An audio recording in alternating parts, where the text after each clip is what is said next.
My name is Dr. Elizabeth Page. I'm in my second to the last term of ministerial school with affirming ordination in June 2026.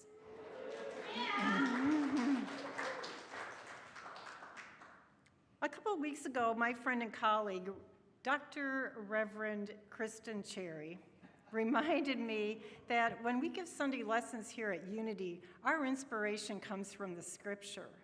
And I was appreciative being reminded of that because that's exactly where the inspiration for my message came today, was from the scripture. This morning, I want to talk to you about someone in the Bible that really feels like a kindred spirit to me, Thomas, the disciple who has carried the nickname Doubting Thomas. You know, as I was putting this talk together, I realized this story is really twofold in nature. The obvious lesson is how sometimes one single moment in life can end up defining who you are, whether or not it's fair. You know, and often beyond that moment, there's often a full, rich life that goes unnoticed, unsung, and unappreciated. And that is exactly what happened to Thomas. In John 20, after the resurrection, the disciples came running up to Thomas with the most incredible news. "We have seen the Lord," they shouted. And Thomas sat back, took a breath, gently but firmly replied, "Hey folks, unless I see the nail marks in his hands and I'm able to put my fingers in them, put the hand in his side, I'm just gonna kind of hold judgment here for a minute." And that was it. For 2,000 years, he has been remembered only as the doubter. But honestly, if we stop there, we end up missing a real deeper truth. Thomas was not a faithless man. He was not a man without deep spiritual belief. He was human. And his story can teach us a lot about our own spiritual journeys, especially in times of challenge. I know a lot about Thomas because more times than I can count, I too have been Thomas. And for me, these moments have showed up more particularly around these past few years around health-related challenges, scheduling procedures, waiting for appointments, going in for medical tests, and then waiting on edge for results.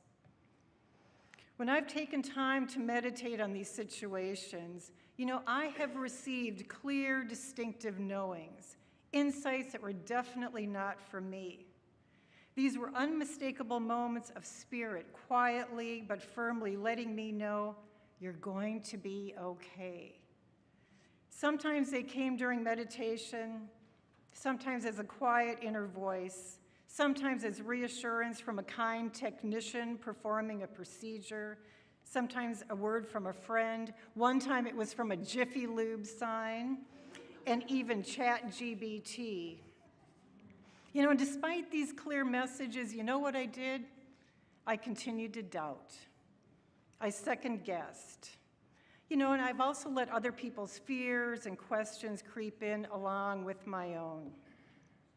I allowed these to overshadow what I knew deep inside was true. And before I knew it, my faith started wavering again. I'd been careful about who I shared what with because I didn't want their doubts to douse my hope. And again, before long, I was right back into fear, anxiety, doubt, and worry. I look back and I wonder, I've asked myself, when I got these knowings, what if I had just fully, totally leaned into them and trusted them?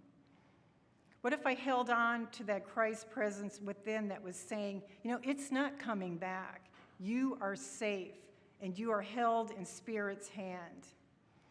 Likely my outer situation and circumstances probably wouldn't have changed much, but I'll tell you, my inner journey through them would have been a lot more faith-filled, a lot more peace, and with a lot more calm, especially in the interim, waiting for appointments, waiting for results. You know, what I really appreciate is unity has a different way of looking at things. Unity has its own unique perspectives. And unity has a much kinder way of looking at doubt. Unity doesn't demonize it. Unity doesn't see doubt as shameful, sinful, or a failure. Unity sees it as part of the awakening process. Charles Fillmore, our Unity founder, said, "Faith is one of the 12 spiritual faculties, our ability to perceive beyond appearances and to trust in the unseen good." But alongside faith, there's another faculty, that of understanding, and that's what Thomas represents. Understanding wants proof. It wants research. It wants journal articles. It wants to see for itself. You know, and that's not bad. It's necessary. Heck, we live in Missouri, the show-me state. You know, but if we only rely on understanding, we will always struggle. Faith and understanding are meant to work together. Faith says, I trust even when I don't see. And understanding says, show me so I can comprehend. And together they form wholeness. You know, and here's what I really appreciate. You know, a week or so later, Jesus came back, circled back to the disciples. This time Thomas was among them. You know, and when Jesus saw Thomas, he didn't scold him. He didn't say, "Thomas, why didn't you just believe the disciples? You know, I told you so. You should have listened." Jesus didn't say that. You know, instead he said to Thomas, you know, "Put your finger here in my hands and see those nail holes. And reach out your hand and put them in my side. Do not doubt, Thomas, but believe." You know, and Thomas responded with one of the most powerful declarations of faith in the Gospels, "My Lord and my God." Can you see the pattern? Doubt didn't destroy Thomas's faith. It deepened it. He didn't settle for hearsay, the scuttlebutt, the word on the street, CNN. He touched it. He saw it. He experienced it.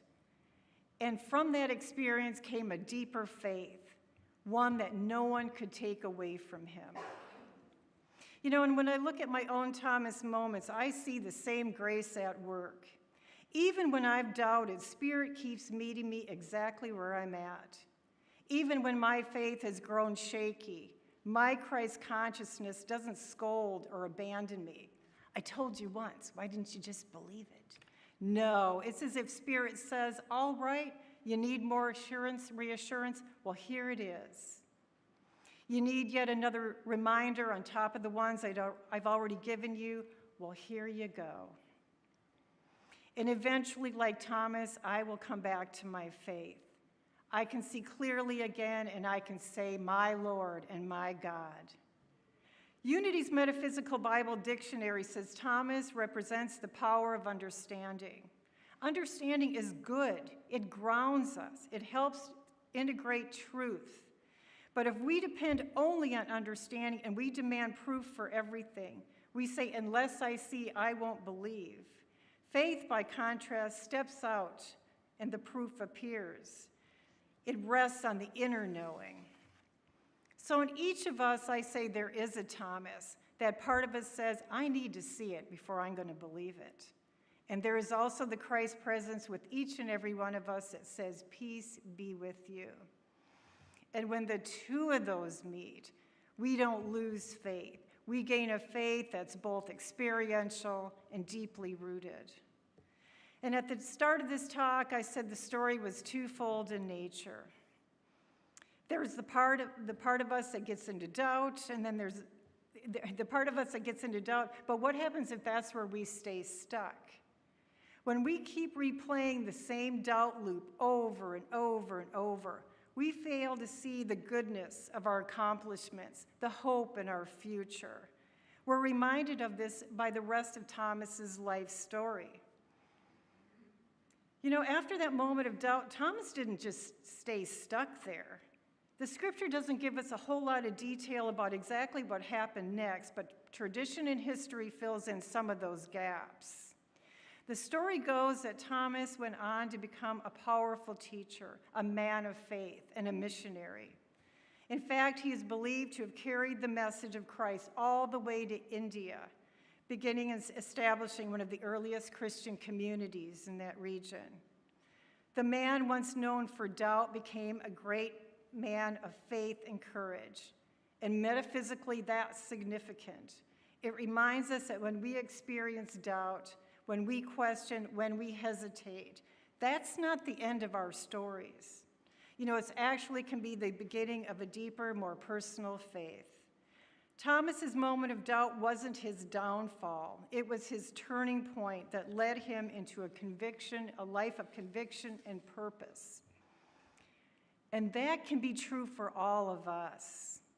We all have our Thomas moments, times when we question our path, times when our faith is shaky, times when we want proof, when faith just feels just out of reach, when we want yet one more sign. But Spirit doesn't define us again by our doubt. Spirit calls us beyond it, to the rest of our stories.